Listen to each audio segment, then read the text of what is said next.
लक्ष्मी नारायण का चमत्कार।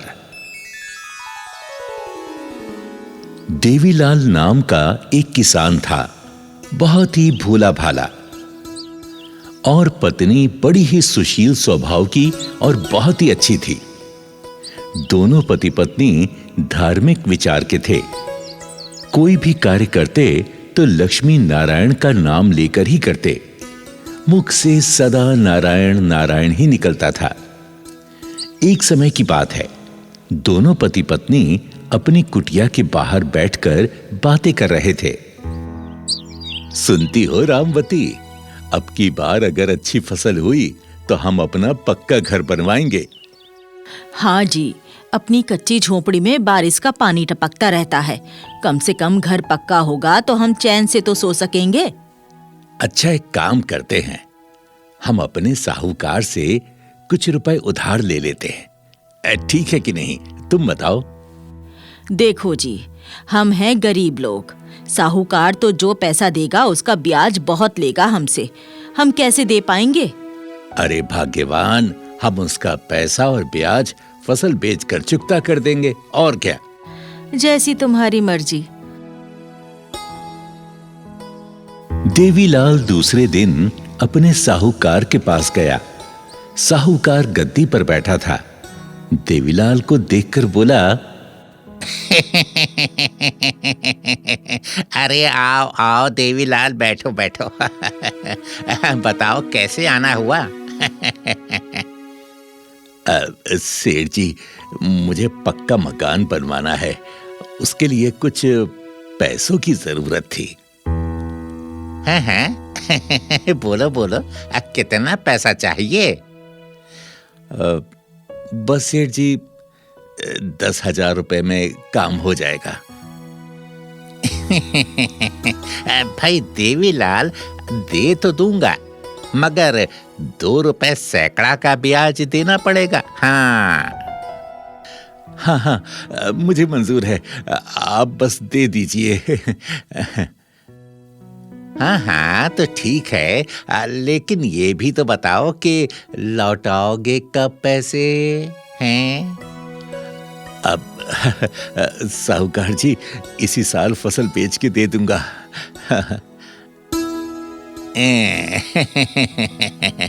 ठीक है ठीक है, ये लो 10,000 रुपए। ले जाओ ले जाओ। साहूकार गिनकर 10,000 रुपए देवीलाल को दे देता है। देवीलाल खुशी खुशी घर आता है। अजी, सेठ ने पैसे दिए क्या? हाँ, साहूकार ने पैसे दे दिए, पर उसने मुझे 2 रुपए सैकड़े के ब्याज पर पैसे दिए हैं। कितने दिन में लेगा वो पैसा वापस? अरे तो चिंता मत कर, लक्ष्मी नारायण की कृपा से मैं उसे इसी साल फसल बेचकर पैसे लौटा दूंगा। हाँ। हे लक्ष्मी नारायण, हमारी लाज रख लेना। लेकिन भगवान को तो कुछ और ही मंजूर था। खेतों में फसल पकने का समय आया, तभी ओलावृष्टि से उसकी पूरी फसल नष्ट हो गई। कुछ पैसा खेत की बुआई में खर्च हो गया और कुछ पैसा घर में खर्च हो गया। देवीलाल की फसल नष्ट हुई तो वो फूट फूट कर रोने लगा।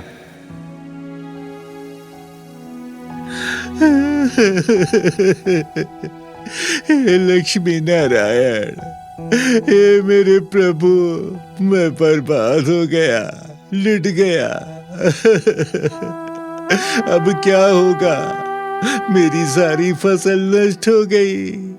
अब हम कहां से साहूकार को पैसे लौटाएंगे?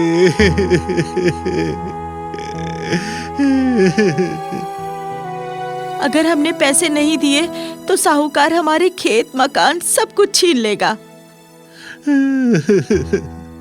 हे नारायण, हे लक्ष्मी नारायण, हमारी रक्षा करो। हमें कोई रास्ता बताओ, हम क्या करें, क्या करें हम?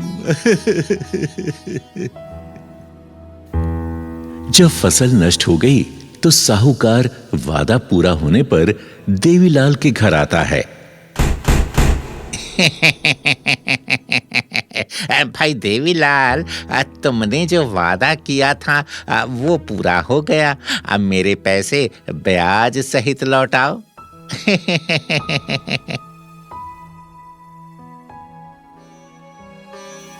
देवीलाल साहूकार के सामने बहुत गिड़गिड़ाया, पर साहूकार नहीं माना और आंखें लाल करके बोला, ना ना ना ना ना ना ना ना, ये सब नहीं चलेगा मेरे सामने।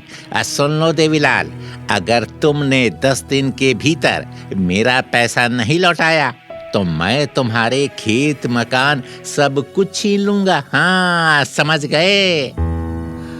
सेठ जी ऐसा मत करो, ऐसा मत करो। मुझे अगली फसल तक का कोई मौका दे दो, एक और मौका दे दो। मैं आपका पाई लौटा दूंगा, पाई लौटा दूंगा। सेठ जी, हम बहुत गरीब लोग हैं। हमारा गुजर बसर इसी खेत से होता है। हम बर्बाद हो जाएंगे। हम कहाँ जाएंगे सेठ जी? हम पर दया करो। नहीं नहीं नहीं नहीं नहीं नहीं नहीं नहीं नहीं, मैं कुछ नहीं जानता। मुझे 10 दिन के भीतर पैसा चाहिए तो चाहिए। मैं अब की बार आऊंगा तो पुलिस और वकील के साथ आऊंगा। हाँ, चलता हूं मैं। साहूकार के जाने के बाद दोनों पति पत्नी भगवान विष्णु से रो रो के प्रार्थना करते हैं, हे विष्णु हरि भगवान, मैं आपका परम भक्त हूँ। मैं और मेरी पत्नी ने आपको भोग लगाए बिना कभी भोजन नहीं किया।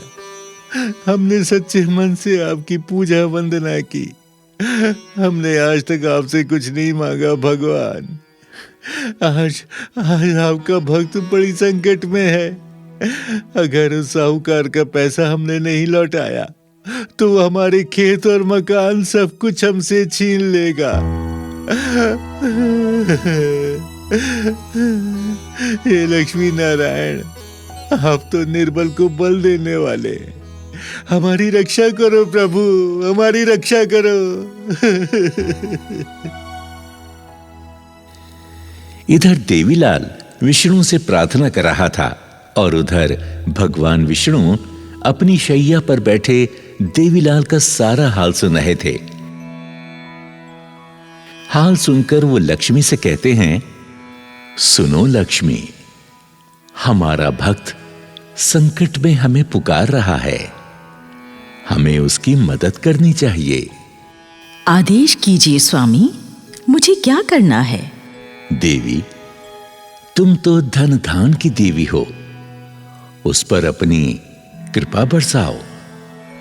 लक्ष्मी मां देवीलाल की पत्नी रामवती को सपने में दर्शन देती हैं और कहती हैं, देवी सुनो, मैं तुम्हें एक उपाय बताती हूं, जरा ध्यान से सुनो। तुम अपने खेत में साग सब्जियां उगाओ, उससे तुम्हें बहुत सारे धन की प्राप्ति होगी और तुम साहूकार के कर्ज से मुक्त हो जाओगे। इतना कहकर लक्ष्मी मां अदृश्य हो गई। सुबह रामवती नींद से जागी और अपने सपने की बात अपने पति से बताई। देवीलाल फावड़ा लेकर अपने खेत पर गया और वो मिट्टी खोदने लगा। मिट्टी खोदते खोदते उसके फावड़े से कोई वस्तु टकरा गई। जब टन टन की आवाज सुनी तो देवीलाल सोचने लगा, आखिर इस जमीन में क्या है? ये मेरा फावड़ा किस चीज से टकरा रहा है? जब और खोदा तो उसे मिट्टी में एक पीतल का घड़ा दिखाई दिया। वो फौरन वहां से दौड़ा दौड़ा घर आया, पत्नी को सारी बात बताई। पति पत्नी फिर से खेत पर पहुंचे। वो देखो रामवती, वो पीतल का घड़ा दिखाई दे रहा है ना? हाँ, मुझे तो डर लग रहा है। अजी, डरने की कोई बात ना है। लगता है लक्ष्मी नारायण की ही ये कृपा है। तुम फौरन इस घड़े को निकालो, लक्ष्मी नारायण का नाम लेकर। हाँ। रामलाल ने नारायण नारायण कहते हुए मिट्टी से घड़े को निकाला। जब घड़े को खोला तो पति पत्नी दंग रह गए। वो घड़ा सोने के सिक्कों से भरा हुआ था। हैं? इसमें तो सोने के सिक्के भरे हुए हैं। सुनो जी, हरी इच्छा से इस घड़े को घर ले चलो। जैसी हरी की इच्छा। मैं इसको चादर में बांध लेता हूँ ताकि कोई इसे देख ना पाए।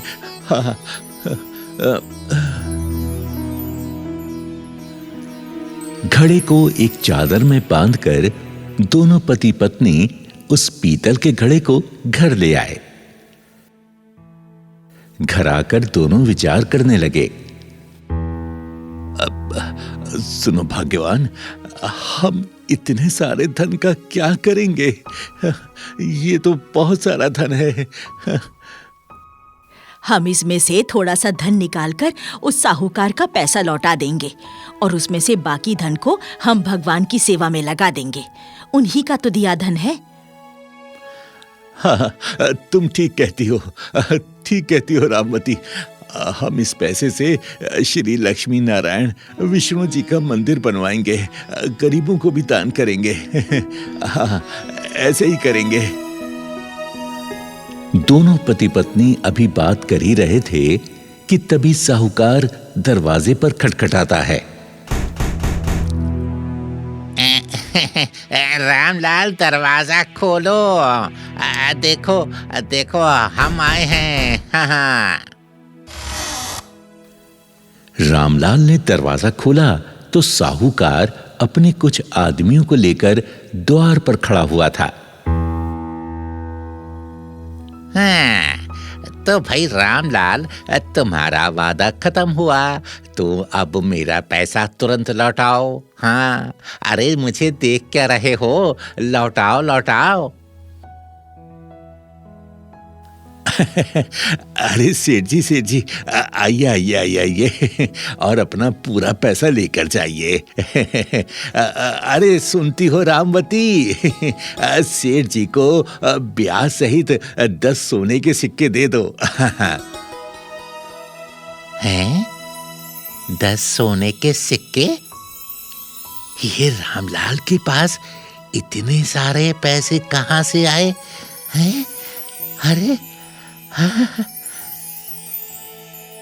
साहूकार 10 सोने के सिक्के की बात सुनकर हक्का बक्का रह गया।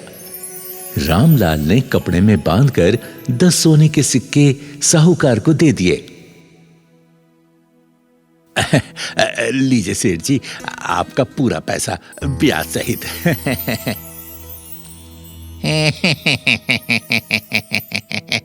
रामलाल, तुम तो लगता है बुरा मान गए।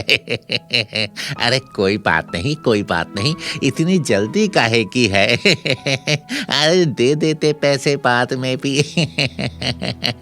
चलो कोई बात नहीं। भाई मेरा हिसाब तो पूरा हो गया, लेकिन रामलाल, मुझे ये तो बताओ कि ये सोने के सिक्के आए कहाँ से हैं? सेठ जी, ये तो बस मेरे प्रभु नारायण हरि की कृपा है। जय हो।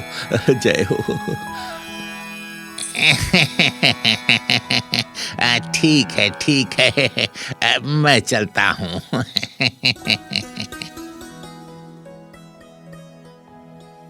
साहूकार घर पहुंचकर सोचने लगा कि रामलाल के पास इतना पैसा आया कहां से। उसने सोचा कि जरूर कहीं से चोरी करके लाया है। उसने साजिश रची, क्यों ना इसकी सूचना पुलिस को दे दी जाए। और दूसरे दिन साहूकार दरोगा के साथ रामलाल के घर पहुंच गया।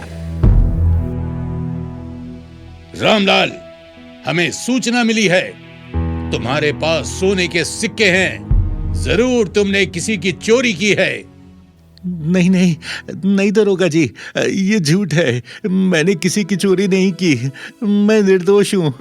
ये तो मेरे हरि नारायण की कृपा है। उन्होंने ही मुझे ये सोने के सिक्के दिए हैं। हाँ। दरोगा जी, हमें जो सोने के सिक्के मिले हैं वो हमारे खेत से मिले हैं। हम पर भरोसा करो। कुछ नहीं, हमें घर की तलाशी लेनी होगी। दरोगा ने तलाशी लेनी शुरू कर दी। इधर रामलाल भगवान विष्णु से प्रार्थना करता है, हे प्रभु हमारी रक्षा करो, हमारी रक्षा करो प्रभु, हमारी रक्षा करो, रक्षा करो प्रभु, हमारी रक्षा करो। वो क्या है? ये घड़ा कैसा है? क्या है इसमें? साहब, उस घड़े में कुछ नहीं है। रामवती के लाख मना करने पर भी दरोगा नहीं माना। जैसे ही उसने उस घड़े को छुआ, दरोगा अंधा हो गया। अरे अरे अरे, मुझे तो कुछ भी दिखाई नहीं दे रहा है। अरे ये क्या हो गया?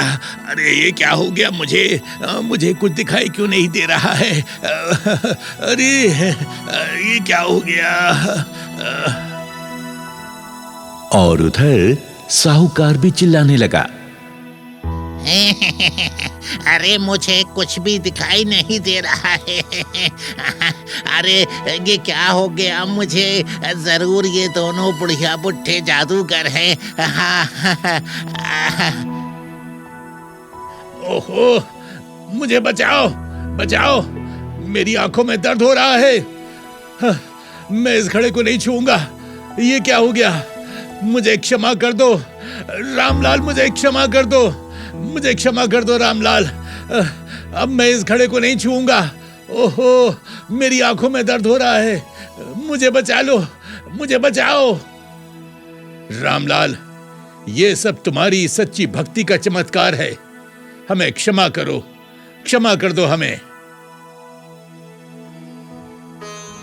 दरोगा और साहूकार दोनों नाक रगड़कर श्री नारायण विष्णु से क्षमा मांगते हैं। हे लक्ष्मी नारायण, हमें क्षमा कर दो, हमें क्षमा कर दो। हे लक्ष्मी नारायण, हमें क्षमा करो, हमें क्षमा कर दो, हमारी आंखें ठीक कर दो। भगवान विष्णु की कृपा से दोनों की आंखें ठीक हो जाती हैं। उन्हें पहले की ही तरह सब कुछ दिखाई देने लगता है। रामलाल, तुम्हारी भक्ति सच्ची है। हमें क्षमा कर दो, हम जा रहे हैं। हमें क्षमा कर दो। हाँ रामलाल, मुझे भी क्षमा कर दो। मैंने तुम पर चोरी का इल्जाम लगाया। क्षमा कर दो, मैं भी जा रहा हूँ। हाँ। चलो कोई बात नहीं, लेकिन कभी भी गरीब का दिल ना दुखाना। गरीब के दिल में भगवान बसते हैं। हाँ। दरोगा और साहूकार चले जाते हैं। रामलाल ने अपने घर में श्री विष्णु और लक्ष्मी का मंदिर बनवाया और दोनों पति पत्नी आनंद पूर्वक जीवन यापन करने लगे। अरे भाग्यवान, भगवान का शुक्रिया अदा करो और प्रेम से बोलो, जय जय श्री लक्ष्मी नारायण भगवान, जय जय श्री लक्ष्मी नारायण भगवान। जय हो श्री महालक्ष्मी, माँ तेरी सदा ही जय। जय हो मैया, जय हो महालक्ष्मी माँ, तेरी सदा ही जय।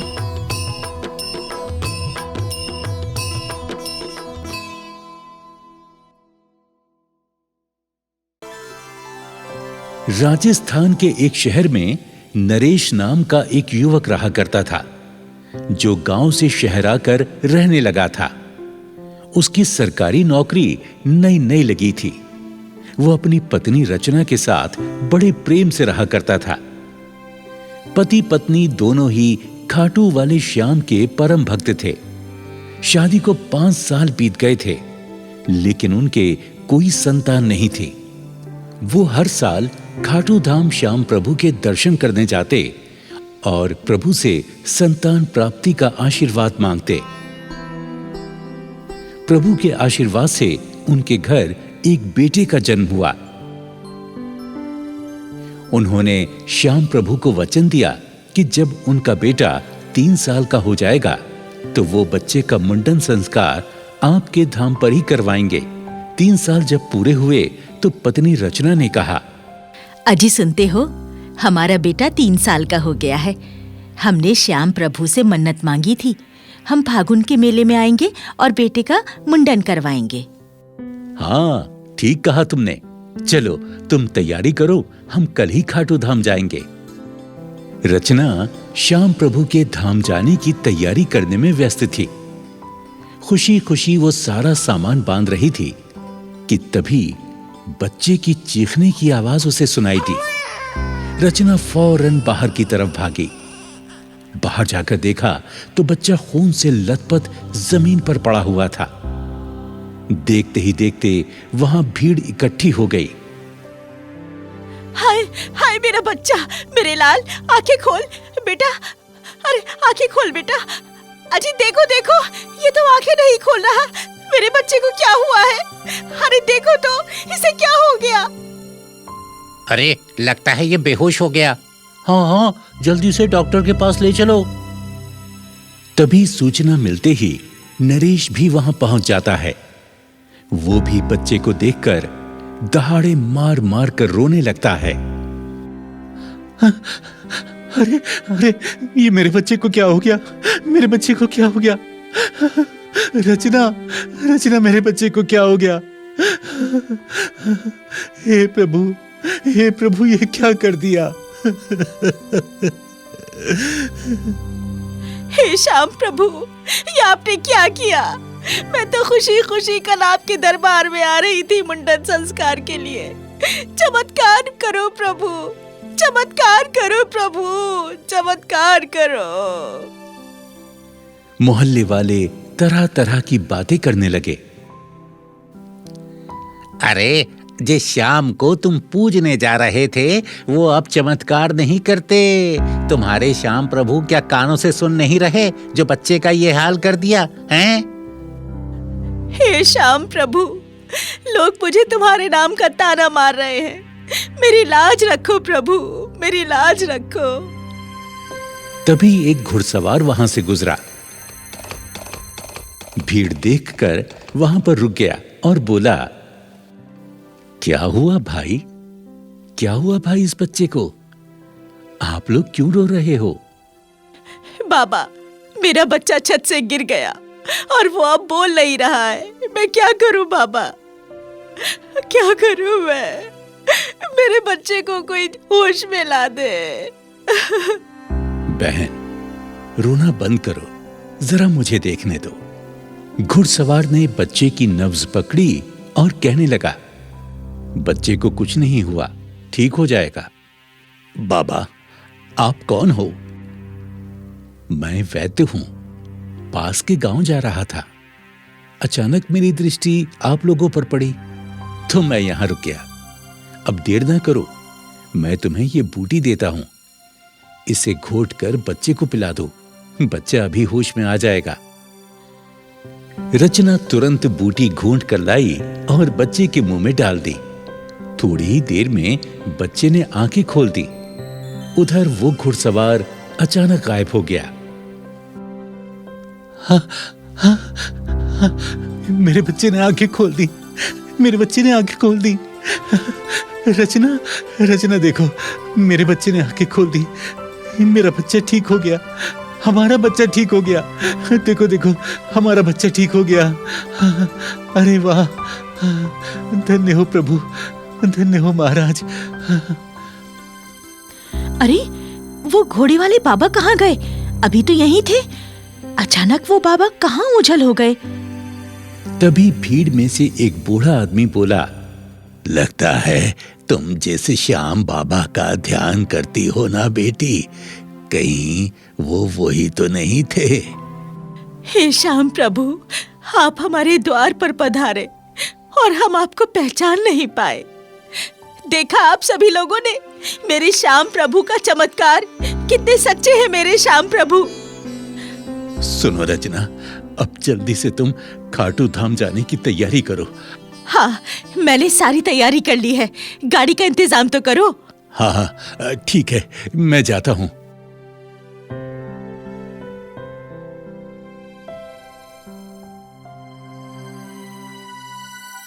पति नरेश गाड़ी लेने जाता है, मगर श्याम प्रभु तो शायद उसकी परीक्षा ले रहे थे। उसे गाड़ी नहीं मिलती। नरेश खाली हाथ वापस लौट आता है। क्या हुआ, गाड़ी नहीं लाए? अरे रचना, आज तो गाड़ी वालों की हड़ताल है, एक भी गाड़ी नहीं मिली। हाँ, अब क्या होगा? हमें आज ही खाटू धाम जाना है, अब क्या करें? क्या कर सकते हैं रचना, जैसी श्याम प्रभु की इच्छा। जो वो चाहेंगे वही होगा। हे श्याम प्रभु, तुम तो हमारे सहारा हो, हमारी मदद करो भगवान, हमारी मदद करो। तभी दरवाजे पर एक व्यक्ति आवाज लगाता है। आप कौन? जी, मैं गाड़ी वाला हूँ।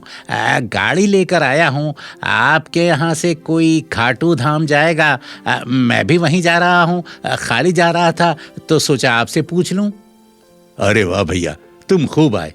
हमें तो खाटू धाम ही जाना है। चलो चलो। हाँ हाँ, तो फौरन चलो। जो श्याम प्रभु को मन से याद करता है, प्रभु उसकी अवश्य ही सहायता करते हैं। चलो चलो, कहाँ है सामान आपका? चलिए चलिए। अरे रचना, रचना, चलो चलो, गाड़ी आ गई, चलो। ये कैसा चमत्कार है?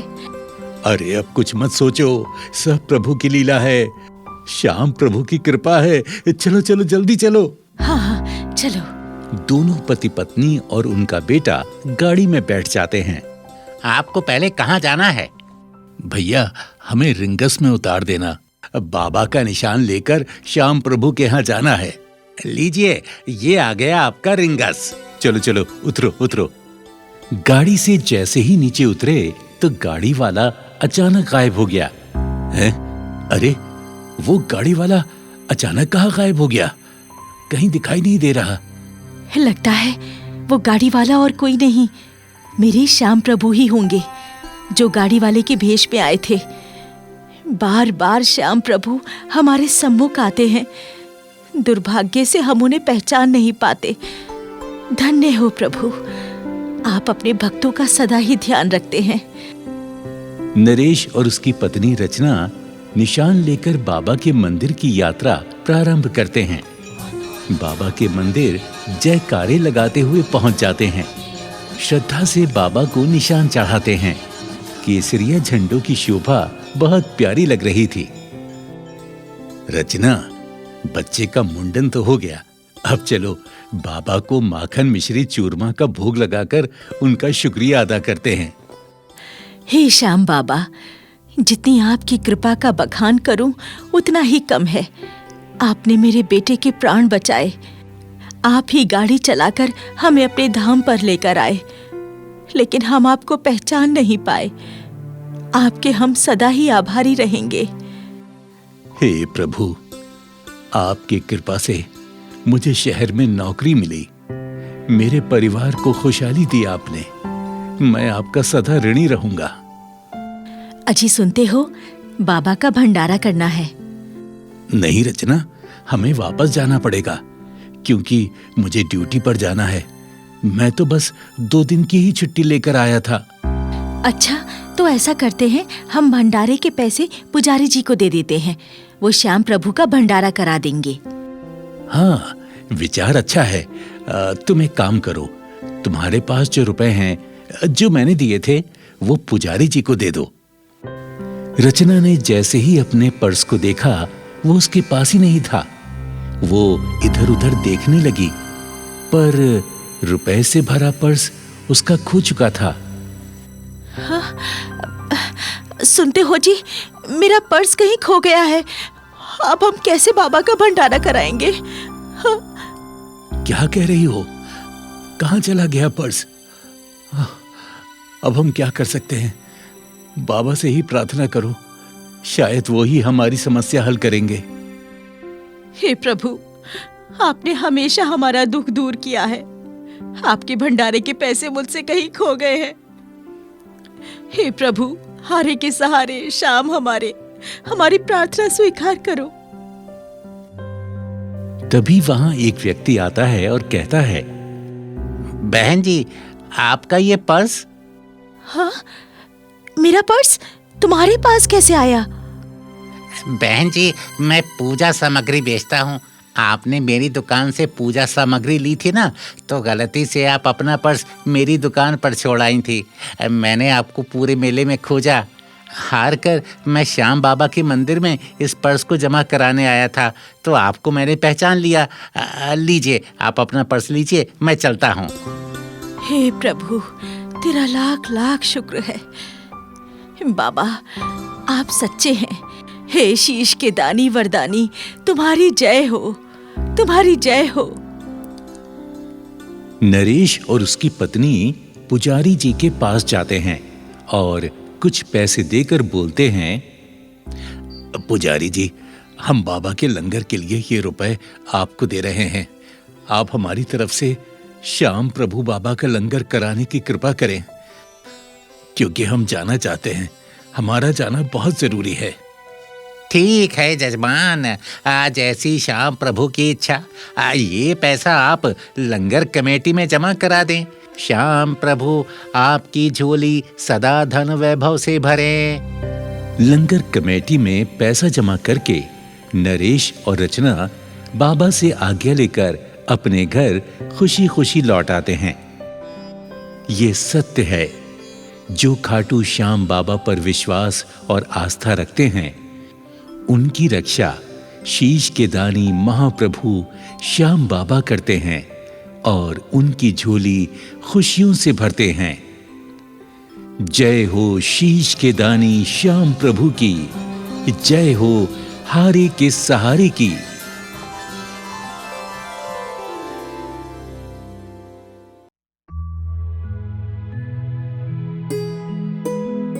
माता लक्ष्मी धन और वैभव की देवी हैं। इनके बारे में कहा जाता है कि जिस पर भी माता लक्ष्मी की कृपा हो जाती है, उसके जीवन में फिर कोई दुख नहीं रहता, क्योंकि संतान, धन, वैभव, स्वास्थ्य और सौभाग्य माता लक्ष्मी ही प्रदान करती हैं। माता लक्ष्मी की कृपा दृष्टि जिसके ऊपर भी पड़ जाती है, उसका जीवन सफल हो जाता है। ऐसे ही एक पौराणिक कथा के अनुसार एक बार भगवान विष्णु ने धरती लोक पर विचरने का मन बनाया और विष्णु जी अपनी यात्रा की तैयारी करने लग गए। अपने स्वामी को तैयार होते देखकर लक्ष्मी जी ने भगवान विष्णु से पूछा, हे स्वामी, आप कहाँ जाने की तैयारी कर रहे हैं? देवी लक्ष्मी, आज मेरा मन कुछ उदास है, इसीलिए मैं धरती लोक पर भ्रमण करने जाना चाहता हूँ। स्वामी, यदि आप यहाँ से भ्रमण के लिए चले गए तो आपके बिना मेरा मन नहीं लगेगा। आपकी आज्ञा हो तो मैं भी आपके साथ चलूं। ठीक है देवी लक्ष्मी, तुम भी चलो, परंतु तुम्हें मेरी एक शर्त माननी होगी। आज्ञा दें प्रभु। तुम धरती पर पहुंचकर उत्तर दिशा की ओर कदापि नहीं देखोगी। ठीक है स्वामी, जैसी आपकी इच्छा। माता लक्ष्मी ने भगवान विष्णु की अनोखी शर्त मान ली। फिर उसके बाद दोनों देवलोक से धरती की ओर प्रस्थान कर गए। ये प्रातः काल का समय था। सूर्य कुछ ही देर पहले उदय हुआ था। रात बारिश भी हुई थी। मंद मंद हवा चल रही थी। इस समय धरती का मौसम बड़ा ही सुहावना हो रहा था। चारों ओर मनमोहक हरियाली को देखकर माता लक्ष्मी भगवान विष्णु की शर्त को भूल गईं। धरती की सुंदरता को देखते देखते माता लक्ष्मी कब उत्तर दिशा की ओर देखने लगी, उन्हें पता ही नहीं चला। उत्तर दिशा में सुंदर फूलों का एक खेत था, जिसे देखकर माँ लक्ष्मी बड़ी प्रसन्न होती हैं। आहा, अति सुंदर। धरती का वातावरण कितना मनमोहक है और ये रंग बिरंगे फूलों से भरा खेत हाँ हाँ हाँ, कितना सुंदर लग रहा है। क्यों ना मैं इस खेत से एक फूल ही तोड़ लूं। और माँ लक्ष्मी बिना सोचे समझे खेत में चली जाती हैं और एक फूल तोड़कर ले आती हैं और भगवान विष्णु को फूल दिखाकर कहती हैं, देखिए स्वामी, कितना सुंदर फूल है। देवी लक्ष्मी, इस फूल की लालसा ने आपने मुझे दिया हुआ अपना वचन तोड़ दिया ना। आपको उत्तर दिशा की ओर कदापि नहीं देखना था, परंतु आपने देख लिया और साथ ही साथ खेत के मालिक से बिना पूछे आपने एक फूल भी तोड़ लिया। ये तो चोरी है। मुझे क्षमा कर दीजिए प्रभु, मुझसे अनजाने में ये भूल हो गई प्रभु। मैं आपको क्षमा नहीं कर सकता देवी। आपने जो ये भूल की है, इसका दंड तो आपको भुगतना ही पड़ेगा। अब आपको दंड स्वरूप इस खेत के मालिक के घर में 3 वर्ष रहकर मालिक के घर की चाकरी करनी होगी। उसके बाद मैं आपको बैकुंठ में वापस बुला लूंगा। ठीक है स्वामी, जैसी आपकी आज्ञा। माता लक्ष्मी ने सर झुकाकर अपना दंड भोगना स्वीकार कर लिया और भगवान विष्णु बैकुंठ लौट गए। फिर माँ लक्ष्मी ने एक गरीब लड़की का रूप धारण कर लिया और माली के घर की ओर चल पड़ी। खेत का मालिक माधव नाम का एक माली था। माधव के परिवार में उसकी पत्नी, 2 बेटे और 3 बेटियां थीं। सभी मिलकर फूलों के खेत में काम करते थे और फूल बेचकर घर का गुजारा चलता था। खेत से थोड़े ही फासले पर माधव की झोपड़ी थी। माँ लक्ष्मी माधव की झोपड़ी पर आ जाती हैं और माधव से कहती हैं, मेरा नाम लक्ष्मी है। मैं अनाथ और गरीब लड़की हूँ। मैं कई दिनों से भूखी हूँ। आप मुझे अपने घर में आसरा दे दो। मैं एक कोने में पड़ी रहूंगी और घर के सारे काम कर दिया करूंगी। माधव बड़ा ही दयालु आदमी था। लड़की रूपी माँ लक्ष्मी पर माधव को दया आ जाती है और माधव लड़की से कहता है, अब बिटिया, मैं तो बहुत ही गरीब माली हूँ। मेरी कमाई बहुत थोड़ी है, जिससे मेरे घर का खर्च बहुत मुश्किल से चलता है। हम रूखा सूखा खाकर गुजारा कर लेते हैं। यदि तुम भी रूखा सूखा खा सको तो फिर तुम मेरे घर में रह सकती हो। बाबा, आपने मुझ अनाथ पर दया करके मुझे आश्रय दिया। आपका बहुत बहुत धन्यवाद। और फिर माँ लक्ष्मी माधव के घर में ही रहने लगती हैं। माँ लक्ष्मी घर की साफ सफाई भी करती, बर्तन भी मांजती और कपड़े भी धोकर सुखाती। माधव की पत्नी भी माँ लक्ष्मी के काम से खुश होती थी। माँ लक्ष्मी के आ जाने से माधव के काम और कमाई में भी आश्चर्यजनक ढंग से बढ़ोतरी हो गई थी और माधव एक गाय भी खरीद लाया था। तो माधव की पत्नी कहती है, अरे वाह, आप तो गाय भी खरीद लाए। ये तो बहुत अच्छा हो गया। अब हमारे सारे बच्चे और हम दूध दही खा पाएंगे। अरे ये तो सब माता लक्ष्मी की कृपा हुई है। आजकल मेरे फूलों का काम काफी बढ़िया चल रहा है। माता लक्ष्मी माधव की बात सुनकर मन में सोचती हैं, माधव, मैंने कोई चमत्कार नहीं किया। ये सब तुम्हारी मानवता और दयालु स्वभाव का फल है जो तुम्हें प्राप्त हो रहा है। तुमने खुद गरीब होते हुए भी मुझे गरीब लड़की मानकर अपने घर में शरण दी। तुम महान हो माधव। धीरे धीरे दिन गुजरते जाते हैं और माधव को फूलों के काम में काफी अच्छी आमदनी होने लगती है। माधव कुछ खेत और खरीद लेता है और अपने घर को पक्का बनवा लेता है। अब माधव के पास सुख, समृद्धि और धन सभी कुछ था। माता लक्ष्मी माधव के घर के साथ साथ माधव के खेतों में भी काम करवा दिया करती थी। एक दिन की बात है, माधव की पत्नी फूलों के खेत में काम करते करते थक कर बैठ जाती है।